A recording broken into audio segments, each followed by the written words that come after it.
The first sign that humanity was no longer alone did not come with explosions or fire. It came with silence. Satellites across the globe went dark for exactly 7 seconds. No alarms sounded. No debris fell from orbit. Every system simply paused. When signals returned, the skies above Earth had changed forever. 12 massive objects hovered in low orbit, perfectly still, arranged with mathematical precision over the planet's major continents. They did not rotate. They emitted no visible propulsion. They simply existed, enormous black structures that seemed to swallow light rather than reflect it. Astronomers scrambled to identify them. Militaries moved into high alert. Social media flooded with speculation, panic, and prayers. Then the message arrived. It appeared simultaneously on every screen capable of receiving a signal. Televisions, phones, airplane displays, digital billboards, even devices that were not connected to the Internet. The transmission bypassed all encryption, all security systems, all defenses humanity believed protected their networks. A symbol appeared first, an intricate geometric pattern that seemed to rearrange itself every time someone looked away. Then words formed beneath it. "We are the Carthy Dominion." The message translated itself instantly into every known human language. "We do not come as conquerors. We come as evaluators." Confusion rippled across the world. Humanity had prepared for invasion scenarios for decades. Alien movies, military contingency plans, scientific debates, all imagined violence as the inevitable first contact. But this was different. The Carthy did not demand surrender. They did not threaten destruction. Instead, they asked a question. Why do humans persist beyond logical limits? Scientists dismissed it as a mistranslation. Psychologists argued it was metaphor. Governments suspected manipulation. The message continued. All intelligent species encounter thresholds. Pain, isolation, fear, and loss define the boundary of survival behavior. Yet humanity repeatedly exceeds projected tolerance levels. Footage appeared on every screen, historical moments from Earth's past. Rescue workers digging through rubble long after survival probabilities dropped to zero. Explorers crossing frozen wastelands despite impossible odds. Doctors working through epidemics knowing infection was likely. Ordinary people refusing to abandon strangers during disasters. The Carthy had been watching for a long time. We seek understanding of this anomaly. World leaders gathered in emergency conferences. Some demanded immediate retaliation. Others urged caution. Before any decision could be made, the next part of the message appeared. We will conduct controlled evaluation. Across Earth, 1,000 individuals disappeared. No explosions. No spacecraft descending dramatically from the sky. One moment they were present, at work, at home, walking down streets, sleeping, studying, arguing, laughing. The next moment, they were gone. Surveillance footage showed no intruders. Thermal imaging detected no approach. People simply vanished mid-motion, leaving behind dropped phones, unfinished sentences, and stunned witnesses. Panic spread quickly. Families searched desperately. Emergency services were overwhelmed.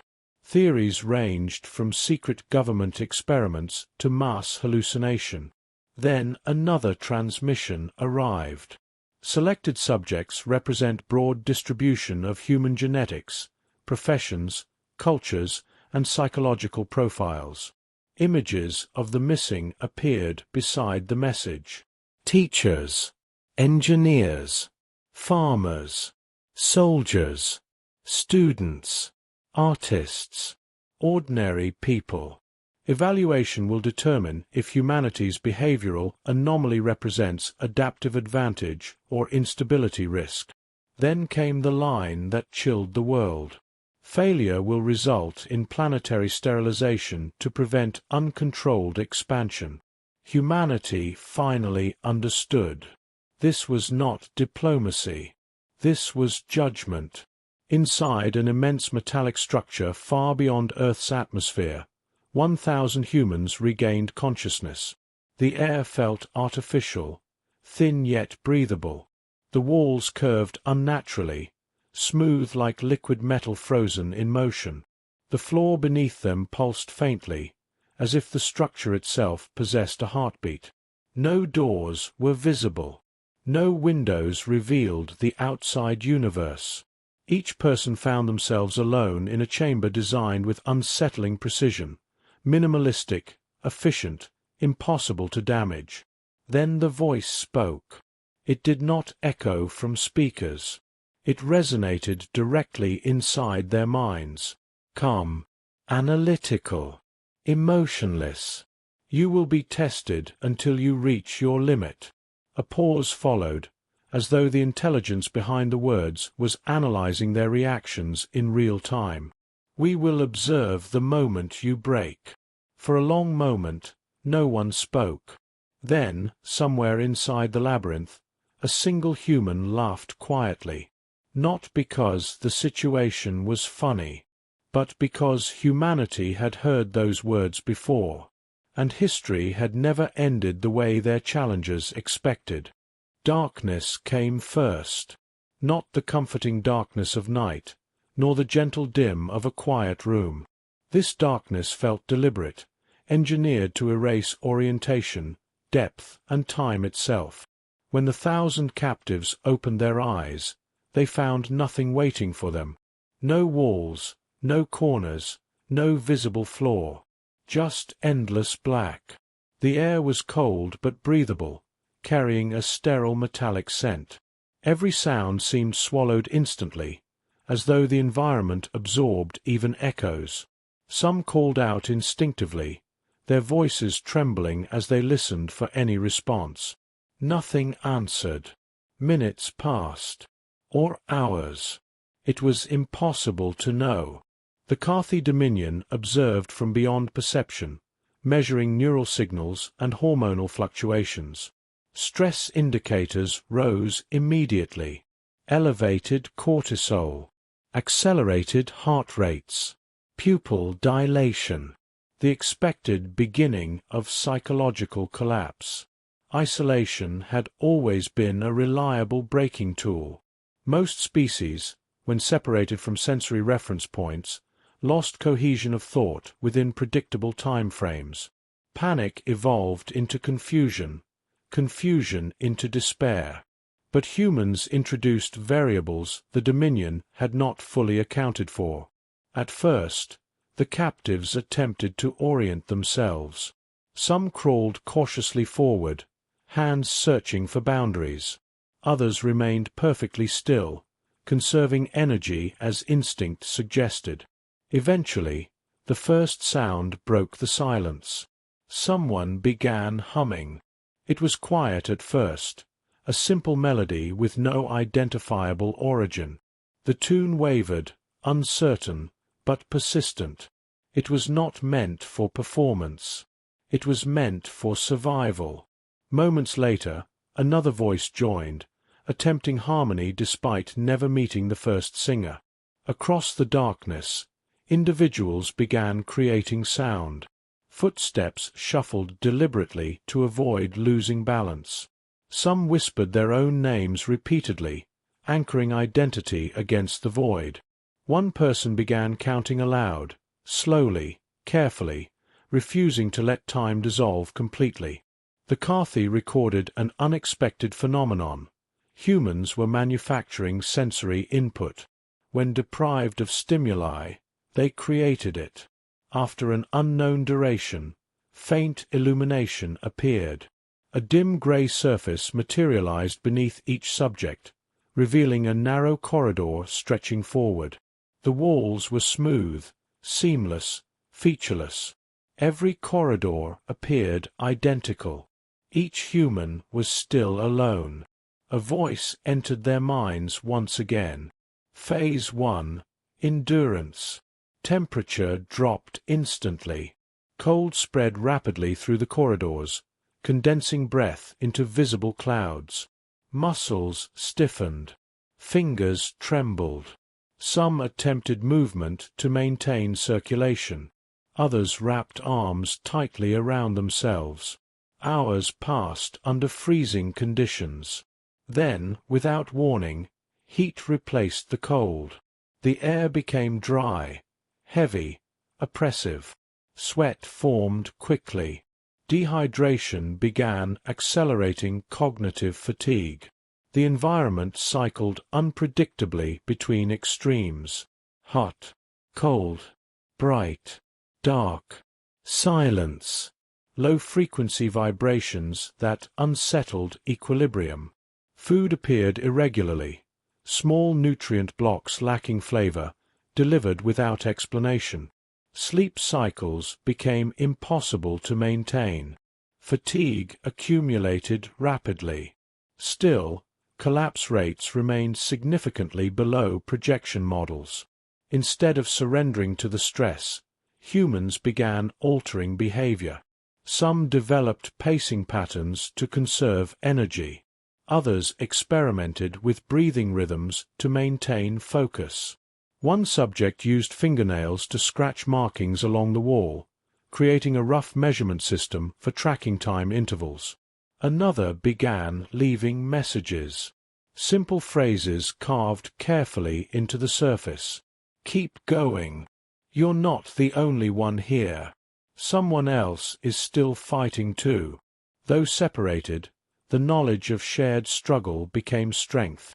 The Carthy identified an emergent trait: hope functioning as a survival mechanism. Even without confirmation that another human would ever see those words, individuals invested energy into encouraging strangers. Efficiency models could not explain the behavior. Encouraging others did not increase individual survival probability. Yet humans did it instinctively. As environmental difficulty increased, psychological resistance strengthened. When gravity intensified to double Earth's norm, humans adapted movement techniques to reduce strain. When disorienting sound waves disrupted balance, subjects synchronized steps to internal rhythm patterns. When darkness returned for extended durations, they spoke continuously, maintaining cognitive clarity through conversation with themselves. After 12 full cycles, only a small fraction had reached total psychological collapse. The Dominion's predictive models began recalculating constantly. Each adaptation required adjustment. Each adjustment was met with new adaptation. The Carthy began to consider an unfamiliar hypothesis. Humans did not endure hardship despite suffering. They endured hardship by transforming suffering into purpose. Within the silent corridors, exhaustion grew heavier. Bodies weakened. Thoughts slowed. Yet the markings on the walls increased. Proof of resistance. Proof of presence. Proof that the test had not yet reached its intended outcome. From the perspective of the observers, the data revealed a concerning pattern.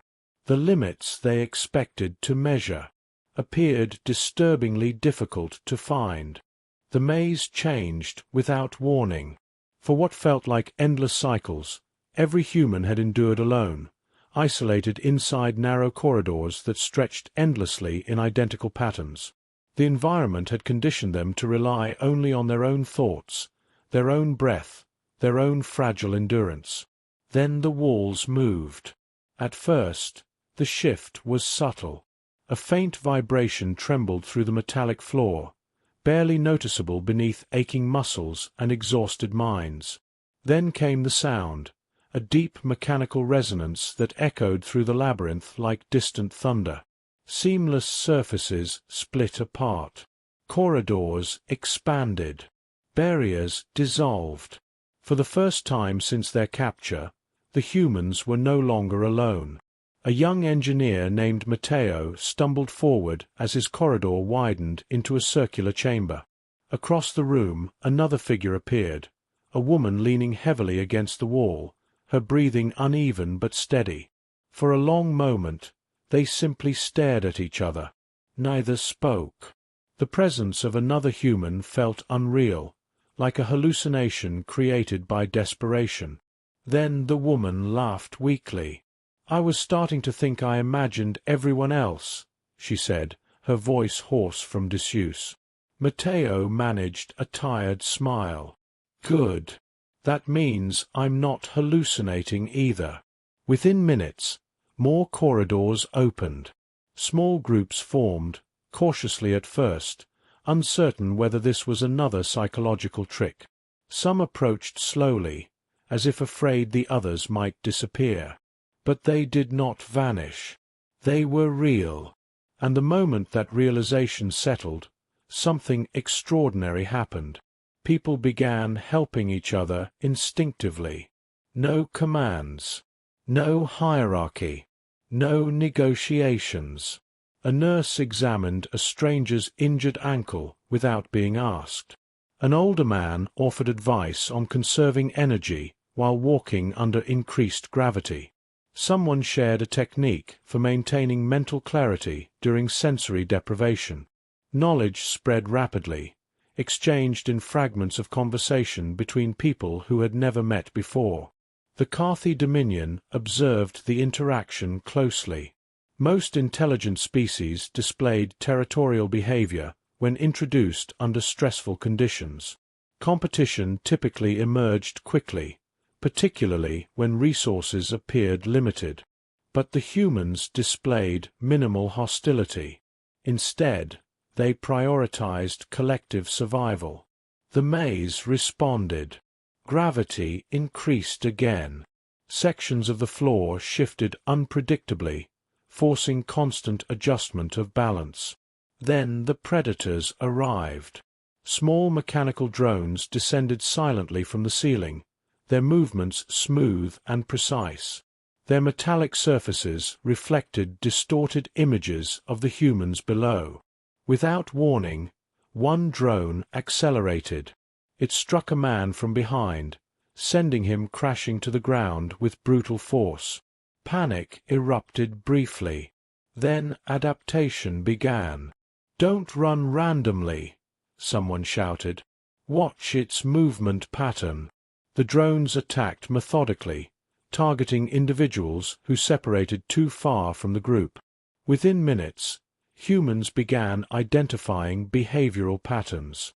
They hesitate before changing direction. They track motion more than body heat. They're faster in straight lines. Information spread rapidly. People adjusted spacing between one another, forcing drones to constantly recalculate targets. An engineer named Aisha studied the reflective surfaces of the machines. "Use the walls," she called out. The reflections confuse their sensors. Others tested the theory immediately. It worked. A teacher named Daniel organized small teams, assigning roles instinctively. Two people distract it. One person guides movement. A former athlete demonstrated efficient ways to conserve energy while dodging attacks under heavy gravity. Losses still occurred. One drone struck a woman protecting a stranger she had met less than 10 minutes earlier. Another person collapsed from exhaustion after repeatedly drawing the machines away from injured group members. Yet with every failure, the group adapted further. Mistakes became lessons. Lessons became strategy. Strategy became survival. Within hours, humans were no longer reacting blindly. They were anticipating. Traps were improvised using loose floor panels and shifting corridors. Drones that had once seemed unstoppable began falling into predictable patterns that could be exploited. The Dominion's analytical systems detected a new anomaly. Human performance metrics improved when responsibility was shared. Individuals who had nearly collapsed while alone demonstrated renewed endurance when protecting others. Emotional bonds formed rapidly, even without shared language. Gestures replaced words. Determination replaced fear. The maze adjusted again, increasing complexity. But now the Carthy faced a complication they had not predicted. Every escalation strengthened cooperation. Every hardship reinforced unity. Instead of breaking, the humans became more efficient, more adaptive, more resilient. From observation platforms beyond human perception, the Dominion recorded a troubling conclusion. Human limits did not simply expand under pressure. They multiplied when survival became collective. The experiment was no longer studying isolated endurance. It was witnessing the emergence of something far more difficult to measure, a network of persistence, a shared refusal to fail. And for the first time, the Carthy began to question whether their test subjects were the only ones being evaluated. By the time the maze finally stopped changing, only 247 humans remained. Weeks, or perhaps months, of relentless trials had stripped away any sense of normal time. Bodies were thinner, movements slower, eyes heavier with exhaustion. Clothing was torn, hands bruised, muscles strained beyond anything they had known before. Yet they were still standing, still thinking, still refusing to surrender. The surviving humans entered a vast open chamber unlike anything they had seen in the labyrinth before. The room stretched so far that its curved ceiling faded into dim metallic haze. The air was calm, stable, almost peaceful compared to the violent unpredictability of previous trials. For the first time, no drones attacked. No gravity shifts destabilized their footing. No temperature extremes punished their bodies. At the center of the chamber stood a single structure, a smooth black console rising from the floor like a monolith. Its surface emitted a faint glow, pulsing slowly like a heartbeat. Everyone noticed the same thing immediately. There was only one console. As the group approached cautiously, text illuminated across its surface in every human language. Final evaluation phase. The room fell silent. Fatigue hung heavily over every step. Every person present had lost someone along the way, strangers who had become allies, voices that had kept hope alive in endless darkness. Another line appeared. Resource limitation scenario activated. The words shifted. Only one subject may exit. A murmur spread through the chamber. Confusion. Disbelief. Then the final instruction appeared. Select the individual who will survive. No explanation followed. No visible alternative path revealed itself. No hidden door appeared. Just the console, waiting. The Carthy Dominion observed closely. In thousands of simulations across dozens of species, this scenario produced predictable outcomes. Competition, conflict, desperation overriding morality. Civilizations often justified sacrifice when survival probability narrowed to a single life. It was efficient, logical, expected. Humans gathered around the console, staring at the glowing surface. Minutes passed. No one touched it. A tall man with a deep scar across his forehead shook his head slowly. "No," he muttered. "Not like this." A scientist named Priya stepped forward, scanning the interface carefully. "There's no timer," she observed. "No forced deadline." "That means they're waiting for us to decide," someone replied quietly. Arguments began, not fueled by selfishness, but by the opposite. "You're a doctor," one woman insisted, pointing at a quiet man standing beside her. "You save lives. You should go." The doctor shook his head immediately. "There are engineers here, teachers, people with families." A young student spoke up, voice trembling but determined. "No one chooses. That's the only fair answer." "But if none of us choose," another whispered, "what happens?" Silence followed. Fear lingered beneath every breath. They had endured everything thrown at them so far. But now the challenge was different. This test was not about endurance. It was about value. Who deserved to live more than the others? No one wanted to answer that question. Hours passed as debate continued. Some suggested random selection. Others proposed choosing the youngest. A few argued that someone with knowledge beneficial to humanity should survive. Each idea collapsed under moral weight. No life seemed more worthy than another.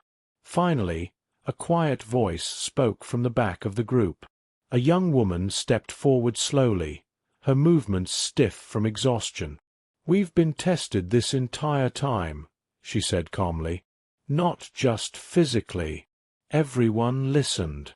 They wanted to see when we would stop protecting each other." She approached the console, studying its surface. "If this is truly the only way out, then none of us should take it." She placed her hand against the glowing interface. Instead of selecting a name, she began searching for structural weaknesses in the device itself. Others quickly understood her intention. "Help her," someone said. Within moments, engineers, technicians, and mechanics gathered beside the console. They examined seams, energy pulses, connection points. A panel shifted slightly under pressure. Another component loosened. Carefully, methodically, they began dismantling the console. If survival required abandoning everyone else, they would reject survival. The moment the final connection severed, the room erupted in light. The console dissolved into shimmering particles that evaporated into the air. A new message appeared across the chamber walls. Unexpected response recorded. For the first time, the Carthy Dominion encountered a scenario their models had not predicted. Faced with forced sacrifice, humans had chosen unity over survival advantage. The observers did not yet understand what this meant, but they knew one thing clearly. The experiment had just produced its most important result. The light faded slowly, leaving the 247 humans standing together in the vast chamber.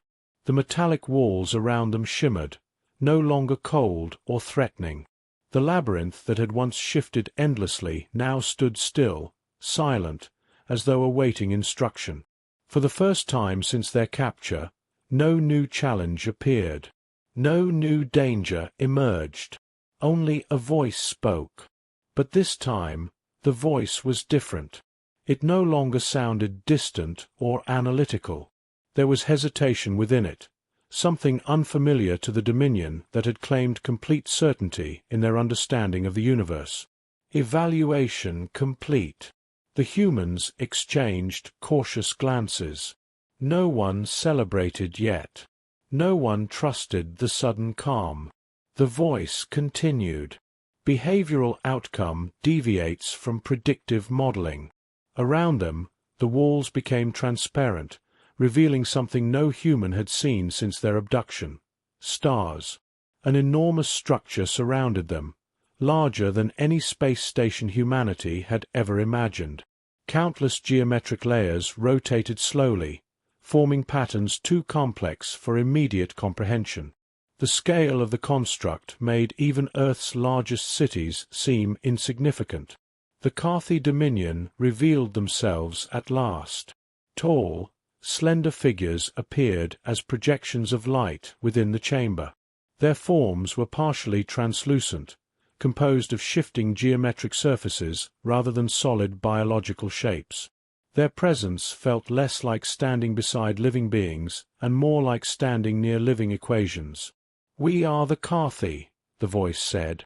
"We observe civilizations before allowing interstellar expansion." A murmur spread among the humans. "Allowing," someone whispered. Images appeared in the air around them, civilizations from distant star systems, some advanced, others primitive. Many no longer existed. Many species developed technologies capable of planetary destruction before developing cooperative restraint. Entire worlds flickered into view, then vanished. Unstable civilizations expand conflict beyond containment zones. The meaning became clear. The Carthy were not conquerors. They were gatekeepers. They prevented aggressive species from spreading war across the galaxy. Earth had been under evaluation. The voice shifted slightly, almost uncertain. Humans demonstrate high aggression potential. Historical records show repeated internal conflicts. Scenes of human wars appeared, ancient battlefields, modern conflicts, weapons capable of catastrophic destruction. Then the images changed. Rescue workers pulling survivors from disaster zones. Strangers forming human chains to save those trapped in floods. Doctors working through exhaustion to save patients during global crises. People protecting others at great personal risk. Contradictory behavioral pattern detected, the Carthy explained. Humans engage in conflict, yet repeatedly demonstrate self-sacrifice for unrelated individuals. The chamber filled with recordings from the maze. Moments where one human shielded another from drones. Scenes of exhausted survivors supporting injured strangers. The final decision at the console. Refusal to sacrifice even one life for personal survival. Your species displays rare dual capacity, the Carthy continued. You possess both destructive capability and cooperative resilience. The humans listened in silence. Civilizations lacking empathy inevitably destabilize neighboring systems. Another pause. Civilizations lacking strength are eliminated by hostile forces. A final projection appeared, humanity dismantling the console together. You demonstrate both. The voice lowered. Therefore, humanity is not classified as expansion threat. Gasps spread through the group. The Carthy continued. Your war potential is balanced by collective protective instinct. Across Earth, the alien ships repositioned, no longer hovering in threatening formation. Military targeting systems worldwide suddenly lost lock as the vessels emitted signals disabling aggressive weapon systems without causing damage. Then the final message transmitted to every government on Earth simultaneously. Conflict with humanity is unnecessary. The 247 survivors felt the structure shifting gently as light surrounded them once more. Moments later, they found themselves standing safely on Earth, returned to the exact locations where they had been taken. Families reunited. Cities erupted in disbelief and relief. The Carthy transmitted one final communication to humanity before departing orbit. We did not end your war. The message paused briefly, as though allowing the words to settle. You ended it yourselves when you refused to abandon one another under absolute pressure. The ships departed silently, vanishing into distant stars. Humanity was left with a realization both humbling and terrifying. The galaxy had not been watching their technology. It had been watching their choices. The trials became known as the moment humanity proved something even they had doubted. When pushed beyond exhaustion, beyond fear, beyond survival instinct itself, humans did not become monsters. They became unbreakable together. and somewhere far beyond Earth, a civilization that had tested countless species recorded a rare conclusion. Humanity was dangerous, but not to the innocent, only to those who underestimated the power of unity.